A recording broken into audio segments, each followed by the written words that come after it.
السلام علیکم۔ دی rising stars کی ایک نئی ایپیسوڈ کے ساتھ آغا عبدالستار حاضر خدمت ہے۔ معاف کیجیے گا، انگلینڈ میں جو ہے وہ بڑی تاریخی گرمی پڑ رہی ہے۔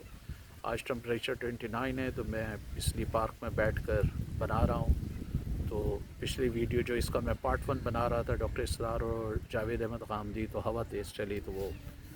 جو اس کا اسٹینڈ تھا ٹرائی پورٹ کا وہ گر گیا، تو میں نے وہیں پر خیر ختم کر دی۔ وہاں سے ہم مزید آگے شروع کرتے ہیں اسی کا پارٹ 2۔ تو وہ ڈاکٹر اسرار نے اور جاوید احمد غامدی نے جو ڈیبیٹ کی کہ اسلامی ریاست کس طرح کی ہو، اس ریاست میں کیا خد و خال ہوں۔ جاوید احمد غامدی کا آرگیومنٹ یہ تھا کہ اس میں کیونکہ ہم نے بین الاقوامی معاہدے کیے ہیں تو تمام شہریوں کو برابر کے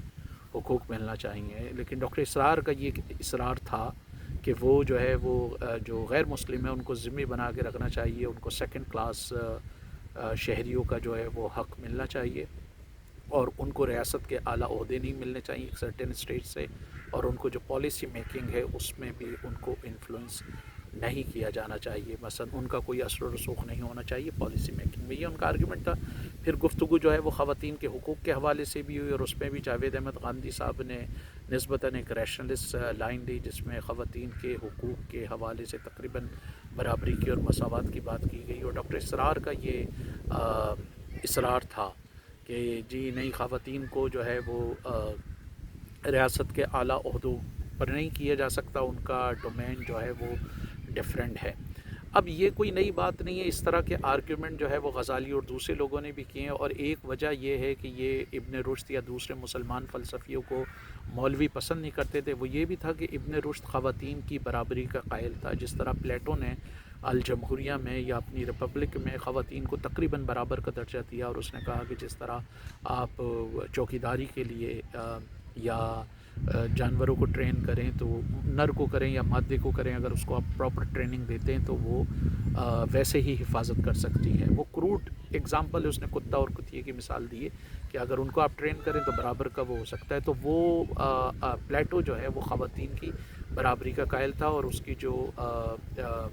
خیالی اسٹیٹ ہے اس میں اگر خواتین کو بھی ٹرین کیا جائے تو وہ برابر کے جو ہے وہ حاکم بن سکتی ہیں۔ تو ابن رشد نے اس کو ڈیفینڈ کیا ہے کہ خواتین میں جو ہے وہ صلاحیت ہوتی ہے، وہ بھی بالکل حاکم بھی بن سکتی ہیں، تمام اعلیٰ عہدوں پر بھی جا سکتی ہیں۔ لیکن جتنے یہ مولوی ہیں، ابو الحسن اشعری، غزالی، ابن تیمیہ، آگے چل کے عبد الوہاب نجدی، اس نے تو خیر سعودی عرب میں خواتین کا ایک طریقے سے جنازہ ہی نکال دیا تھا ان کے حقوق کا۔ پھر انہی سے متاثر ہو کے پوری دنیا میں اس سلافی کی تحریک تھی جو خواتین کو ٹوپی والے برقعے میں رکھنا چاہتی تھی، ان کے ہاتھوں میں بھی گلوز ہوں۔ ان کا بعض تو ایسے بھی سلافی ہیں یا بعض ایسے بھی مسلم بنیاد پرست ہیں جو کہتے ہیں خالی مسلمان عورت کو ایک آنکھ سے دیکھنا چاہیے۔ تو فرانس میں اگر آپ ویڈیو کریں تو ابھی بھی کچھ مسلمان ایسے ہیں جو خواتین خالی ایک ہی آنکھ سے بیچاری دیکھ رہی ہوتی ہیں، اور جیسے افغان طالبان اب اس بات کا بھی تعین کر رہے ہیں کہ خواتین کو کھڑکیوں میں سے کتنی ہوا ملے، تو وہ کھڑکیوں کا ڈیزائن کس طرح ہو۔ تو اب سوال یہ پیدا ہوتا ہے، تو یہ سارے جو ہے وہ عورت کی حکمرانی کے خلاف تھے۔ مولانا مودودی بھی، یہ ڈاکٹر اسرار صاحب بھی، اور دوسرے جتنے قدامت پرست مولوی تھے۔ مولانا مودودی نے تھوڑی سی اپنی لائن چینج کی تھی فاطمہ جناح کے مسئلے پہ، لیکن انیشلی وہ اس پر تھے، جس پہ مزید جو ہارڈ لائنر ملا تھے جس میں ڈاکٹر اسرار بھی شامل تھے، انہوں نے ان سے اختلاف کیا، جمہوریت پر بھی اختلاف کیا کہ کیونکہ یہ الیکشن کے قائل نہیں تھے، تو یہ پھر بعد میں علیحدہ ہو گئے، اور پھر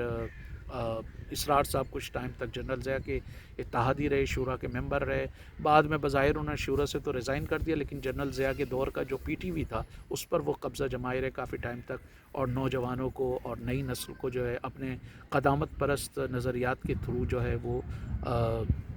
ان کو جو ہے وہ گمراہ کرتے رہے۔ اب یہ جو ڈاکٹر اسرار کی حجت ہے کہ جی خاتون جو ہے وہ اعلیٰ عہدے پہ نہیں جا سکتی، مثلا یہ مور اور لیس